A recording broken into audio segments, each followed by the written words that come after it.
I'm recording this video on my phone because I just want to upload it straight to YouTube. I don't want to do any editing. I'm not feeling for that right now. I have a lot to say. I'm not quite sure exactly the direction of this video, but I'm gonna just say what I need to say.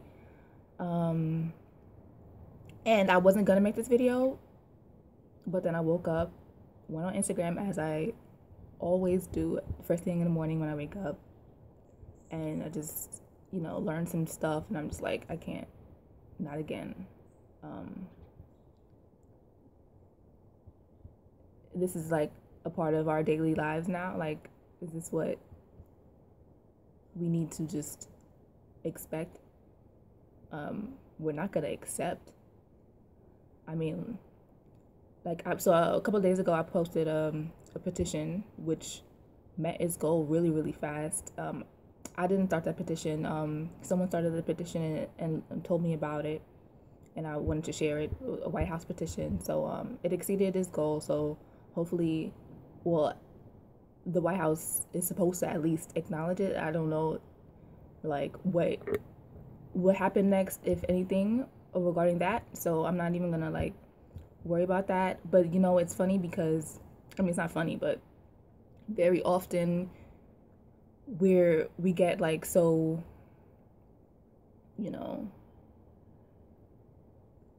passionate in like the height of the stress of the times, and we get on social media and we have a lot to say, but mostly complaints. But I'm sick of complaining. I'm sick of hearing people complain as well. So that's not what I'm gonna do in this video. We gotta be, how long are we gonna complain? Like, we have to be beyond that at this point. We have to seriously come to some sort of conclusion, some sort of decisions in how to move forward. Like, that's how I am as a person.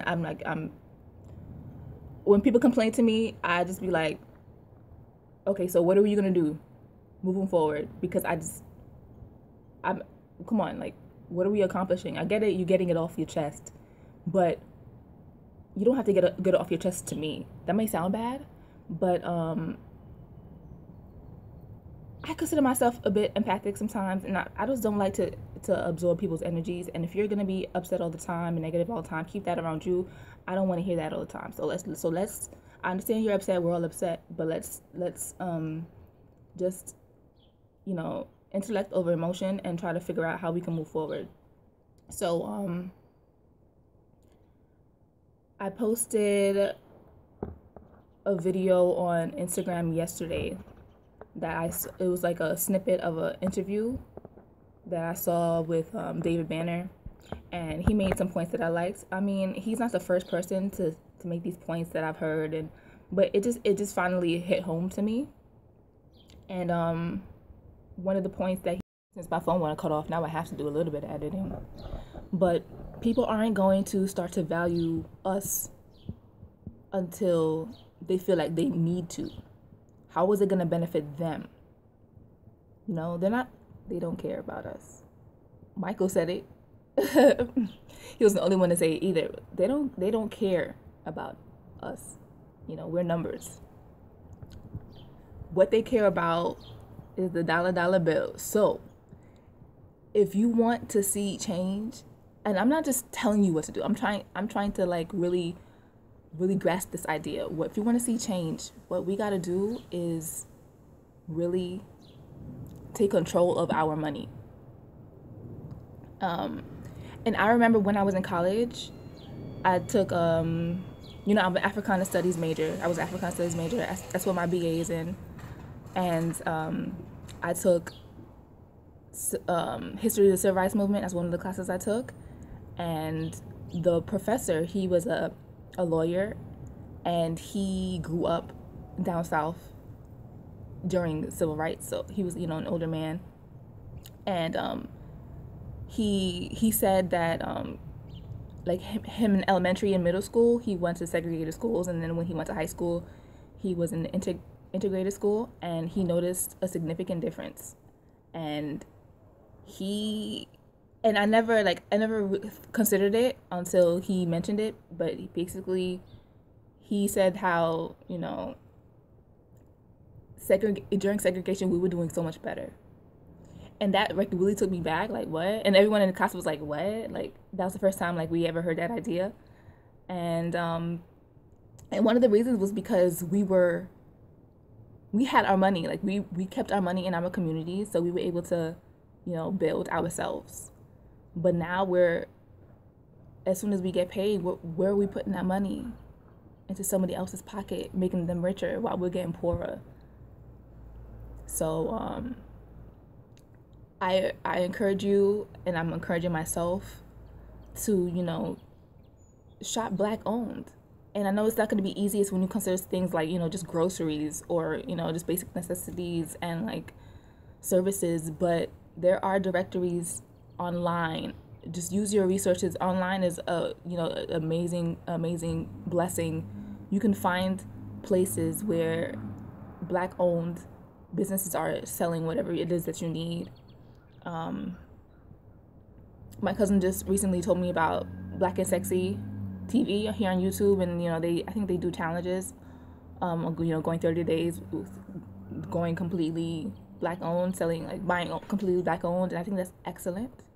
Because you know, it's gonna be a process. I don't just expect you to just stop buying anything non-Black right away. It will be, you know, just like how any habits are built. Like it's hard to like just do things cold turkey, but so yeah, I encourage you to look, to research and find and, you know, patronize Black owned businesses, because that's what they will feel. They'll feel it in their pockets, and that's when they'll make differences.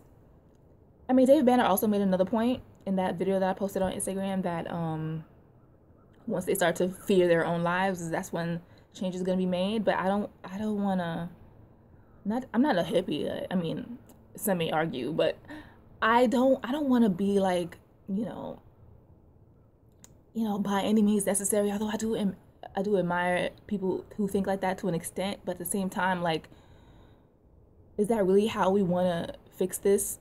More casualties, like more deaths. I mean, it may be necessary though. God.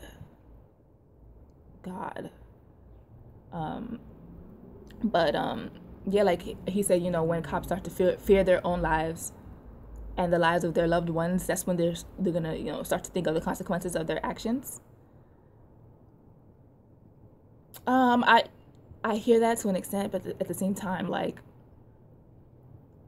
I'm gonna keep cutting off, so let me hurry up.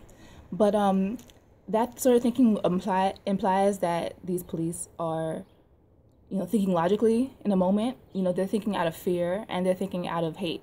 So they're not really considering if people are going to kill them or kill their loved ones in the heat of the moment. That's not where their heads are at. So I don't think that that's the best solution at all. So I think that we need to focus on the financial solution, building ourselves so that they start to value us because they value our dollar. This is America, capitalism. Spend your money, Black owned. And you know, rest in peace to all the people who lost their lives, and I'm praying for all of the families and all of us who are affected by this, because we are all affected by this. But I want to remind you guys to think of your mental health. You know, like so many people are making these kind of videos, and I just don't watch them because I know I struggle with, you know, anxiety, depression. You know, I talked about this about a year ago, and I know a lot of you too. You guys left me a lot of comments being encouraging and telling me about your own experiences. I'm sorry I'm talking so fast, but I want to hurry up and finish this video before it gets off. But but yeah, think about your mental health. You know, you don't always have to be on Instagram and on social media reading about this, watching the videos. You don't have to watch the videos of, you know, your brothers and sisters getting killed. You don't got to watch those videos. It's okay. Take care of yourself, you know. Take care of your self-care routines. Keep that up, you know. Take care of your mind. Sleep well. Eat well. Breathe deep. Okay? And bless up. Love, light, and locks.